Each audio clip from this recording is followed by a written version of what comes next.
ಎಲ್ಲರಿಗೂ ಶುಭ ಸಂಜೆ. ಇವತ್ತು ಬುಧವಾರ, ತಾರೀಕು ಬಂದು ಏಪ್ರಿಲ್ 15ನೇ ತಾರೀಕು, ಏಪ್ರಿಲ್ 15ನೇ ತಾರೀಕು. ಸೊ ಈ ಬುಕ್ ಏನಕ್ಕೆ ಇಟ್ಕೊಂಡಿದ್ದೀನಿ ಅಂದರೆ, ಈ ಹಳೆ ನಾನು ಏರ್ ಕೂಲರ್ ಹಾಕಿದ್ದೀನಲ್ಲ, ಅದಕ್ಕೋಸ್ಕರ ಬುಕ್ ಇಟ್ಟಿದ್ದೀನಿ. ಯಾಕಂದರೆ ಗಾಳಿಗೆ ಆರ್ಬಿಡುತ್ತೆ ಅಂತ, ತುಂಬ ಸೆಕೆ ಇದೆ. ಸೊ ಈಚೆ ಬಾಲ್ಕನಿಲಿ ಕೂತ್ಕೊಂಡು ವೀಡಿಯೋ ಮಾಡೋಣ ಅಂದರೆ ಆ ಕಡೆ ಅಪೋಸಿಟ್ ಬಿಲ್ಡಿಂಗ್ ಕನ್ಸ್ಟ್ರಕ್ಷನ್ ನಡೀತಾ ಇದೆ. ಸೊ ಡಿಸ್ಟರ್ಬ್ ಆಗುತ್ತೆ ಅಂತ ಇಲ್ಲೇ ಫ್ಲ್ಯಾಟ್ ಒಳಗಡೆ ಕೂತ್ಕೊಂಡು ವಿಡಿಯೋ ಮಾಡ್ತಾಯಿದ್ದೀನಿ. ಸೊ ಏನಪ್ಪ ಇವತ್ತಿನ ಸಮಾಚಾರ ಅಂತಂದರೆ, ಯಾರ್ಯಾರು ಬ್ಯಾಂಕ್ನಲ್ಲಿ ಕೆಲಸ ಮಾಡಲು ಇಂಟ್ರೆಸ್ಟ್ ಇದೆ, ಬ್ಯಾಂಕಲ್ಲಿ ಕೆಲಸ ಹುಡುಕ್ತಾ ಇರೋರಿಗೆ, ಅಥವಾ ವಿವಿಧ ಹುದ್ದೆಗಳು ಬ್ಯಾಂಕಲ್ಲಿ, ಅಂದರೆ ಇದು ವಿಕಾಸ ಬ್ಯಾಂಕಿನಲ್ಲಿ ವಿವಿಧ ಹುದ್ದೆಗಳು ಅರ್ಜಿಗಳು ಕರಿತಾ ಇದ್ದಾರೆ ಕೆಲಸಕ್ಕೆ, ಓಕೆನಾ. ಸೊ ನಾನಿವಾಗ ಇದನ್ನು ಕ್ಲೀನಾಗಿ ನಿಮಗೆ ಎಕ್ಸ್ಪ್ಲೈನ್ ಮಾಡ್ತೀನಿ. ಸೊ ಇಲ್ಲಿ ಯಾವ್ಯಾವ ಬ್ಯಾಂಕಲ್ಲಿ ಹುಡ್ಕೋರು ಕೆಲಸ, ದಯವಿಟ್ಟು ಕರ್ನಾಟಕದವರು, ಕನ್ನಡಿಗರು ಬ್ಯಾಂಕ್ಗಳಲ್ಲಿ ಸೇರ್ಕೊಳ್ಳಿ. ನಾನು ಯಾಕೆ ಈ ಮಾತು ಹೇಳ್ತಾ ಇದ್ದೀನಿ ಅಂದರೆ, ಬೇಕಾದರೆ ಕೆನರಾ ಬ್ಯಾಂಕ್ ಹೋಗಿ, ICICI ಬ್ಯಾಂಕ್ ಹೋಗಿ, HDFC ಬ್ಯಾಂಕ್ ಹೋಗ್ರಿ, ಯಾವುದೇ ಪ್ರೈವೇಟ್ ಖಾಸಗಿ ಕೋಟಕ್ ಬ್ಯಾಂಕ್ ಹೋಗಿ, ಅಲ್ಲಿರೋದು ನಾರ್ತ್ ಅವರು. ಈ ನಾರ್ತಿಗಳು ತುಂಬ ಬ್ಯಾಂಕಲ್ಲಿ ಸೇರ್ಕೊಬಿಟ್ಟಿದ್ದಾರೆ. ಆಮೇಲೆ ಹಿಂದಿಗಳ ಹಾವಳಿ ಜಾಸ್ತಿ ಆಗಿದೆ. ಆಮೇಲೆ ಬೇರೆ ಬೇರೆ ರಾಜ್ಯಗಳಿಂದ ಕೂಡ ಬಂದಿದ್ದಾರೆ. ಆದರೆ ನಮ್ಮ ಕನ್ನಡಿಗರು ಯಾಕೆ ಬ್ಯಾಂಕಲ್ಲಿ ಕೆಲಸ ಮಾಡೋಕ್ಕೆ ಹಿಂದೇಟು? BCom ಆಗಿರುತ್ತೆ, SLC ಆಗಿರುತ್ತೆ, ಆದರೂ ಬ್ಯಾಂಕಲ್ಲಿ ಯಾಕೆ ನಮ್ಮ ಕನ್ನಡಿಗರಿಗೆ ಕೆಲಸ ಕೊಡಲ್ಲ? ನೀವು ಅರ್ಜಿ ಹಾಕಬೇಕು. ನಿಮ್ಮ ಒಂದು ಎಜುಕೇಷನ್ ಮೂಲಕ ನೀವು ಅರ್ಜಿ ಹಾಕಿದ್ರೆ ನಮ್ಮ ಕನ್ನಡಿಗರಿಗೂ ಬ್ಯಾಂಕ್ಗಳಲ್ಲಿ ಕೆಲಸ, ನಮ್ಮ ಕರ್ನಾಟಕದಲ್ಲಿ ನಮ್ಮ ಕನ್ನಡಿಗರು ಕೆಲಸ ತಗೊಳ್ಳಿ ಅನ್ನೋದು ನಮ್ಮ ಒಂದು ಉದ್ದೇಶ. ಬೇರೆ ರಾಜ್ಯದಿಂದ ಬಂದು ಕೆಲಸ ಮಾಡೋರಿಗೆ ಇಲ್ಲಿರೋರು ಯಾಕೆ ಕೆಲಸ ತೊಗೊಳಕ್ಕಾಗ್ತಾ ಇಲ್ಲ?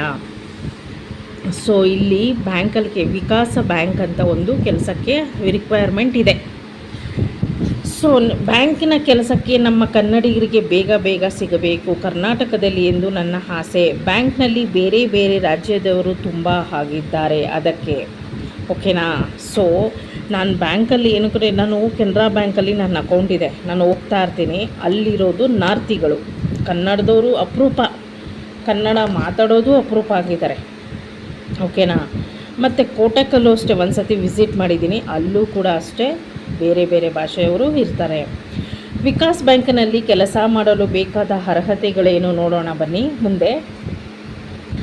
ಸೊ ಅದಕ್ಕೂ ಮುಂಚೆ ವಿಂಧ್ಯ ಯೂಟ್ಯೂಬ್ ಚಾನಲ್ನ ಯಾರ್ಯಾರು ಸಬ್ಸ್ಕ್ರೈಬ್ ಮಾಡಿಲ್ಲ ದಯವಿಟ್ಟು ಸಬ್ಸ್ಕ್ರೈಬ್ ಮಾಡ್ಕೊಳ್ಳಿ. ನಾನು ಪ್ರತಿಯೊಂದು ಮಾಹಿತಿ ನಿಮ್ಮ ಮುಂದೆ ನಾನಿಲ್ಲಿ ಸಂಕ್ಷಿಪ್ತವಾಗಿ ಕೂಲಂಕುಷವಾಗಿ ಹಂಚಿಕೊಳ್ಳುತ್ತಿದ್ದೇನೆ. ಈ ವಿಡಿಯೋ ನಿಮಗೆ ಇಷ್ಟ ಆದರೆ ಲೈಕ್ ಮಾಡಿ, ಶೇರ್ ಮಾಡಿ, ಪಕ್ಕದಲ್ಲಿರೋ ಬೆಲ್ ಐಕನ್ ಕ್ಲಿಕ್ ಮಾಡಿ. ನಿಮ್ಮ ಅನಿಸಿಕೆ ಅಭಿಪ್ರಾಯಗಳನ್ನು ಕಾಮೆಂಟ್ ಮೂಲಕ ನನಗೆ ತಿಳಿಸಿ. ಸೊ ವಿಕಾಸ್ ಬ್ಯಾಂಕ್ನಲ್ಲಿ ಕೆಲಸ ಮಾಡಲು ಯಾರ್ಯಾರಿಗೆ ಇಷ್ಟ ಇದೆ, ಅವ್ರಿಗೆ BCom ಆಗಿರಬೇಕು, CA ಆಗಿರಬೇಕು ಅನ್ನೋರಿಲ್ಲ, CA ಆಗಿರೋರಿಗೂ ಇಲ್ಲಿ ವಿಕಾಸ್ ಬ್ಯಾಂಕಲ್ಲಿ ಕೆಲಸ ಇದೆ, SLC ಆಗಿರೋರಿಗೂ ಕೆಲಸ ಇದೆ, PU ಆಗಿರೋರಿಗೂ ಕೆಲಸ ಇದೆ. ಆಮೇಲೆ ಕಾನೂನು ಸ್ನಾತಕೋತ್ತರ ಪಡೆದಿರ್ತಾರಲ್ಲ ಅವ್ರಿಗೂ ಕೂಡ ಇಲ್ಲಿ ಕೆಲಸ ಇದೆ. ಸೊ ಬನ್ನಿ, ಈ ಒಂದು ವಿಕಾಸ್ ಬ್ಯಾಂಕಿನಲ್ಲಿ ಕೆಲಸ ಮಾಡೋರು ವಿಕಾಸ್ ಬ್ಯಾಂಕ್ ವೆಬ್ಸೈಟ್ಗೆ ಹೋಗಿ ಅವರು ಆನ್ಲೈನ್ ಮೂಲಕನೇ ಅರ್ಜಿ ಹಾಕಬೇಕು, ಆಫ್ಲೈನಲ್ಲಿ ಅರ್ಜಿ ಇಲ್ಲ. ಒಟ್ಟು 46 ಹುದ್ದೆಗಳು ಇದೆ. ಎಷ್ಟು ಹುದ್ದೆಗಳು? ಒಟ್ಟು 46 ಕೆಲಸಗಳು, ಅಂದರೆ ಒಂದೇ ಕೆಲಸಕ್ಕಿಲ್ಲ. ಇವಾಗ ಬ್ಯಾಂಕ್ನ ಅಧಿಕಾರಿಗಳು, ವ್ಯವಸ್ಥಾಪಕ ಅಧಿಕಾರಿ ಅದೊಂದೇ ಇಲ್ಲ, ಹಿರಿಯ ಅಧಿಕಾರಿಗಳು ಅದೊಂದೇ ಇಲ್ಲ, ಕಿರಿಯ ಸಹಾಯಕರು ಅಥವಾ ಬ್ಯಾಂಕ್ನಲ್ಲಿ ವಸೂಲಾತಿ ಅಂತಲೂ ಇರ್ತಾರೆ. ಅಂದರೆ ಇವಾಗ ಲೋನ್ ತೊಗೊಂಡಿರ್ತಾರೆ, ಕಟ್ಟೋಕ್ಕಾಗಲ್ಲ, ಅವರು ಬಂದು ವಸೂಲು ಮಾಡ್ಕೊತಾ ಇರ್ತಾರೆ ಮನೆಗೆ. ಸೊ ಇದು ಒಂದು, ಅಂದರೆ ಅವಧಿ ಮುಗಿದ ನಂತರ ಅವರು ಬರೋದು, ಅಂಥವ್ರಿಗೂ ಕೂಡ ಅವರು ಒಂದು SLC ಮಟ್ಟಿಗೆ ಒಂದು ಎಜುಕೇಷನ್ ಆಗಿರಬೇಕು. ಯಾವ ಕೆಲಸ ಖಾಲಿ ಇದೆ ಎಂದು ನೋಡೋಣ. ಮೊದಲನೇದಾಗಿ ಹಿರಿಯ ಅಧಿಕಾರಿ ಕೆಲಸ, 10 ಕೆಲಸ ಇದೆ ನೋಡಿ, 10 ವೇಕೆನ್ಸಿ ಇದೆ ಅಲ್ಲಿ. ಹಿರಿಯ ಅಧಿಕಾರಿ ಕೆಲಸಕ್ಕೆ CA ಆಗಿರಬೇಕು, ಚಾರ್ಟೆಡ್ ಅಕೌಂಟೆಂಟ್. ಲೆಕ್ಕ ಪರಿಶೋಧಕ ಕೆಲಸ 4, ಲೆಕ್ಕ ಅಂದರೆ ಅಲ್ಲಿ ಎಲ್ಲ ಲೇವಾದೇವಿ ಮಾಡೋದಕ್ಕೆ 4 ಪೋಸ್ಟು ಇದೆ. ಕಾನೂನು ಅಧಿಕಾರಿ, ನಾನು ಹೇಳೋದ್ನಲ್ಲ, ಕಾನೂನು ಅಧಿಕಾರಿ ಕೂಡ ಅಲ್ಲಿ ಇರಬೇಕು 2. ಪರೀಕ್ಷಾರ್ಥ ಅಧಿಕಾರಿ PO 20, ಕಿರಿಯ ಸಹಾಯಕ 10, ಓಕೆ, ಕಿರಿಯ ಸಹಾಯಕ ಅಂದರೆ ಇಲ್ಲಿ ವಸೂಲಾತಿಯವರು ಬರ್ತಾರೆ, SLC ಅವರು ಬರ್ತಾರೆ. ಪರೀಕ್ಷಾರ್ಥಕ ಅಧಿಕಾರಿ ಅಂದರೆ ಇವಾಗ ಲೋನ್ ಏನಾದರೂ ಅಪ್ಲೈ ಮಾಡ್ತೀರಾ ಅಥವಾ ಏನಾದರೂ ನಮ್ಗೆ ಬೇಕಾಗುತ್ತೆ ಆ ಡಾಕ್ಯುಮೆಂಟ್ಸ್ ಎಲ್ಲ ಕೊಡ್ತೀರಾ, ಅದು ಕರೆಕ್ಟಾಗಿದೆಯಾ ಚೆಕ್ ಮಾಡಿ ಅವ್ರು ಪ್ರೂಫ್ ಮಾಡಿ ಅವರ ಸಿಗ್ನೇಚರ್ ಹಾಕೋದು ಈ ಒಂದು ಪರೀಕ್ಷಾ ಅಧಿಕಾರಿಗಳು. ಕಾನೂನಿನ ಅಧಿಕಾರಿ, ನಾವು ಕೊಟ್ಟಂಥ ಒಂದು ಎವಿಡೆನ್ಸ್ ಏನಿದೆ, ದಾಖಲಾತಿಗಳೇನಿದೆ ಅದೆಲ್ಲ ಸರಿಯಾಗಿದೆಯಾ ಅಂತ ಕಾನೂನು ಪ್ರಕಾರ ಲೀಗಲ್ಲಾಗಿ ಚೆಕ್ ಮಾಡೋರು ಇವರು. ಲೆಕ್ಕ ಪರಿಶೋಧಕ ಕೆಲಸ ಅಂದರೆ ಇಲ್ಲಿ ಲೇವಾದೇವಿ ಕೆಲಸ ಅಂತ ನಾನು ಇಲ್ಲಿ ಹೇಳಿದ್ದೀನಿ. ಒಟ್ಟು ಎಷ್ಟು 5 ಹುದ್ದೆಗಳಿಗೆ 5 ಒಂದು ಪೋಸ್ಟ್ಗಳಿಗೆ ಒಟ್ಟು 46 ವೇಕೆನ್ಸಿ ಇದೆ. ದಯವಿಟ್ಟು ನಮ್ಮ ಕನ್ನಡಿಗರು ಇದನ್ನು ದಯವಿಟ್ಟು ಬಳಸಿಕೊಳ್ಳಿ, ಇದರ ಸದುಪಯೋಗ ಮಾಡಿಕೊಳ್ಳಿ ಅಂತ ನಾನಿಲ್ಲಿ ಹೇಳ್ತಾ ಇದ್ದೀನಿ. ಯಾವ ಕೆಲಸಕ್ಕೆ ವಿದ್ಯಾರ್ಹತೆ ಅಗತ್ಯವಿದೆ ಎಂದು ನೋಡೋಣ ಬನ್ನಿ. ಇಲ್ಲಿ ನಾನು ಮೊದಲೇ ನಿಮಗೆ ಎಕ್ಸ್ಪ್ಲೈನ್ ಮಾಡಿದ್ದೀನಿ. ಇಲ್ಲಿ ನಿಮ್ಮ ವಿದ್ಯಾರ್ಹತೆ ಮೇಲೆ ಕೆಲಸ ಸಿಗುತ್ತದೆ, ಅಂದರೆ SLCನ CAನ ಅಥವಾ ನೀವು ಏನಾಗಿದ್ದೀರಾ ಅದ್ರ ಮೇಲೆ ಕೆಲಸ ಸಿಗುತ್ತದೆ.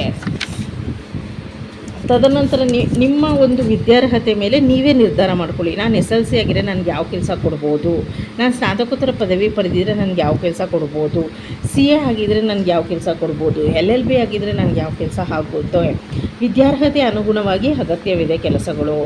ಇಷ್ಟು ಕೂಡ ಪೋಸ್ಟು ಒಂದೇ ಬ್ಯಾಂಕ್ನಲ್ಲಿ, ವಿಕಾಸ್ ಬ್ಯಾಂಕ್ನಲ್ಲಿ ಕೆಲಸ ಇದೆ. ದಯವಿಟ್ಟು ನಮ್ಮ ಕರ್ನಾಟಕದಲ್ಲಿ ಕನ್ನಡಿಗರು ಈ ಕೆಲಸನ ಪಡೆದುಕೊಳ್ಳಿ. ಇನ್ನು ಕೆಲಸ ಯಾರು, ಅವರಿಗೆ ವಯಸ್ಸು 18ರಿಂದ 35 ವರ್ಷ ಇರುವವರೆಗೂ ಅರ್ಜಿ ಹಾಕ್ಬೋದು. 18 ವರ್ಷ ಆಗಿರುತ್ತೆ, 25 ಆಗಿರುತ್ತೆ, 20 ಆಗಿರುತ್ತೆ, SLC ಆಗಿರುತ್ತೆ. SLC ಆಗಿರೋರಿಗೆ ಏನು ಕೆಲಸ ಕೊಡ್ತಾರೆ, ಪಾಸ್ ಆಗಿರ್ತೀರಾ, ಪಾಸ್ ಆಗಿರಲೇಬೇಕು SLC ಇದೆ ಬ್ಯಾಂಕಲ್ಲಿ ಕೆಲಸಕ್ಕೆ. ಸೊ ಖಂಡಿತ ಅವರು ಅರ್ಜಿ ಹಾಕ್ಬೋದು. ಇನ್ನು ಕೆಲಸ ಇಲ್ಲಿ ಗಂಡು ಮಕ್ಕಳೇ ಹಾಕಬೇಕು ಹೆಣ್ಮಕ್ಳೇ ಹಾಕಬೇಕು ಅಂತೆಲ್ಲ, ಯಾರು ಬೇಕಾದರೂ ಇಲ್ಲಿ SLC ಆಗಿರೋರು ಹಾಕ್ಬೋದು, CA ಆಗಿರೋರು ಹಾಕ್ಬೋದು, LLB ಆಗಿರೋರು ಹಾಕ್ಬೋದು. ಕೆಲಸಕ್ಕೆ ಅರ್ಜಿ ಹಾಕುವ ಅಭ್ಯರ್ಥಿಗಳನ್ನು ಹೇಗೆ ಆಯ್ಕೆ ಮಾಡುತ್ತಾರೆ ಬನ್ನಿ ನೋಡೋಣ. ಪರೀಕ್ಷಾರ್ಥ ಅಧಿಕಾರಿ PO ಲಿಖಿತ ಪರೀಕ್ಷೆ ಅಂದರೆ ಪರೀಕ್ಷಾರ್ಥ ಅಧಿಕಾರಿ ಅಂದರೆ ನಾವು ಕೊಟ್ಟಂಥ ದಾಖಲಾತಿಗಳನ್ನು ಪರಿಶೀಲನೆ ಮಾಡ್ತಾರಲ್ಲ ಬ್ಯಾಂಕಲ್ಲಿ, ಅವ್ರಿಗೆ ನಾವು ಇಲ್ಲಿ ಲಿಖಿತ ಪರೀಕ್ಷೆ ಮಾಡ್ತಾರವರು. ನಮ್ಮ ಮೇಡಮ್ ಬಂದ್ಲು, ಆಟಾಡಿ ಸಾಕಾಯಿತು, ಇವಾಗ ಬಂದ್ಲು, ಸ್ವಲ್ಪ ವಿರಾಮ ತೆಗೆದುಕೊಳ್ತೇನೆ. ಏನು ಮೇಡಮ್? ಗೋ ಕಂಟಿನ್ಯೂ ಮಾಡೋಣ. ಸೊ ನನ್ನ ಮಗಳು ಬಂದು ಅವಳ ಟಾಯ್ಸ್ ಎಲ್ಲ ಕೊಟ್ಟು ಮತ್ತೆ ಓದ್ಲು ಆಟಾಡೋಕ್ಕೆ. ಸೊ ಇವಾಗ ನಾನು ಎಲ್ಲಿಗೆ ಬಿಟ್ಟಿದ್ದೆ? ಪರೀಕ್ಷಾರ್ಥ ಅಧಿಕಾರಿ PO ಲಿಖಿತ ಪರೀಕ್ಷೆ ಅಂದರೆ ನೀವು ಎಕ್ಸಾಮ್ ಬರೀಬೇಕಾಗುತ್ತೆ. ಬೇರೆ ಬೇರೆ ಕೆಲಸಗಳಿಗೆ ಮೌಖಿಕ ಸಂದರ್ಶನ ಕೂಡ ಇಲ್ಲಿ ಇದೆ. ಅಂತಿಮ ಮೆರಿಟ್ ಪರೀಕ್ಷೆಯ ಆಧಾರದ ಮೇಲೆ ಆಯ್ಕೆ ನಡೆಯುತ್ತದೆ. ಕೆಲಸಕ್ಕೆ ಅರ್ಜಿ ಆರಂಭ ಆಗಿದೆ ಈಗಾಗಲೇ, ಅಂದರೆ ಆಲ್ರೆಡಿ ಸ್ಟಾರ್ಟ್ ಆಗಿಬಿಟ್ಟಿದೆ. ವಿಕಾಸ್ ಬ್ಯಾಂಕಲ್ಲಿ ಕೆಲಸಕ್ಕೆ ರಿಕ್ವೈರ್ಮೆಂಟ್ಗೆ ಕರೀತಾ ಇದ್ದಾರೆ. ಕೊನೆಯ ದಿನಾಂಕ ಇದೇ ತಿಂಗಳು 24ನೇ ತಾರೀಕು ಏಪ್ರಿಲ್ ಕೊನೆಯ ದಿನಾಂಕ. ಎಕ್ಸಾಮ್ ಯಾವಾಗಪ್ಪ ಅಂದರೆ 26ನೇ ತಾರೀಕು ಎಕ್ಸಾಮ್ ಇದೆ. ಸಂದರ್ಶನ ಕರೀತಾರೆ, ವಾಕ್-ಇನ್ ಇಂಟರ್ವ್ಯೂ 27ನೇ ತಾರೀಕು. ಅಭ್ಯರ್ಥಿಗಳ ವಿಕಾಸ ಬ್ಯಾಂಕ್ ಅಧಿಕೃತ ನಿಮ್ಗೆ ಇನ್ನೂ ಇದು ಅರ್ಥ ಆಗಿಲ್ಲ ಅಂದರೆ ವಿಕಾಸ್ ಬ್ಯಾಂಕ್ ವೆಬ್ಸೈಟ್ಗೆ ಹೋಗಿ ನೀವಲ್ಲಿ ಚೆಕ್ ಮಾಡ್ಕೋಬೋದು. ನಿಮ್ಮ ದಾಖಲಾತಿಗಳು ಏನೇನು ಬೇಕು ಅಂತ ಕೊಟ್ಟು ನಿಮ್ಮ ಫಾರಮ್ಮನ್ನೆಲ್ಲ ಕೊಟ್ಟು ನೀವು ಅರ್ಜಿನ ಹಾಕ್ಬೋದು. ಈ ಒಂದು ಮಾಹಿತಿ ನಿಮಗೆಲ್ಲ ಉಪಯುಕ್ತ ಆಗಿದೆ ಅಂತ ನಾನು ಭಾವಿಸ್ತೀನಿ. ದಯವಿಟ್ಟು ಇದರ ಒಂದು ಉಪಯೋಗನ ಪಡ್ಕೊಳ್ಳಿ. ಸೊ ಗೊತ್ತಾಯ್ತಾ? ಮತ್ತೊಮ್ಮೆ ಇಲ್ಲಿ ನಾನು ಇಲ್ಲಿ ತೋರಿಸ್ತಾ ಇದ್ದೀನಿ ವಿಕಾಸ್ ಬ್ಯಾಂಕಿನ ವಿವಿಧ ಕೆಲಸಗಳ ಖಾಲಿ ಹುದ್ದೆ. ಕೂಡಲೇ ಅರ್ಜಿ ಹಾಕಿ. ಬ್ಯಾಂಕಿನ ಕೆಲಸ ನಮ್ಮ ಕನ್ನಡಿಗರಿಗೆ ಬೇಗ ಸಿಗಬೇಕು. ಕರ್ನಾಟಕದಲ್ಲಿ ಎಂದು ನನ್ನ ಆಸೆ. ಬ್ಯಾಂಕ್ನಲ್ಲಿ ಬೇರೆ ಬೇರೆ ರಾಜ್ಯದವರು ತುಂಬ ಆಗಿದ್ದಾರೆ. ಅದಕ್ಕೆ ವಿಕಾಸ್ ಬ್ಯಾಂಕ್ನಲ್ಲಿ ಕೆಲಸ ಮಾಡಲು ಬೇಕಾದ ಅರ್ಹತೆಗಳು ಏನು ನೋಡೋಣ ಬನ್ನಿ. ಇದು ಆನ್ಲೈನ್ನಲ್ಲಿ ಮಾತ್ರ ಅರ್ಜಿ ಹಾಕಬೇಕು. ಇಲ್ಲಿ ಆಫ್ಲೈನ್ ಇಲ್ಲ. ಹುದ್ದೆಗಳ ವಿವರ ಕೂಡ ಇಲ್ಲಿದೆ. ಒಟ್ಟು 46 ಕೆಲಸಗಳು ಖಾಲಿ ಇವೆ.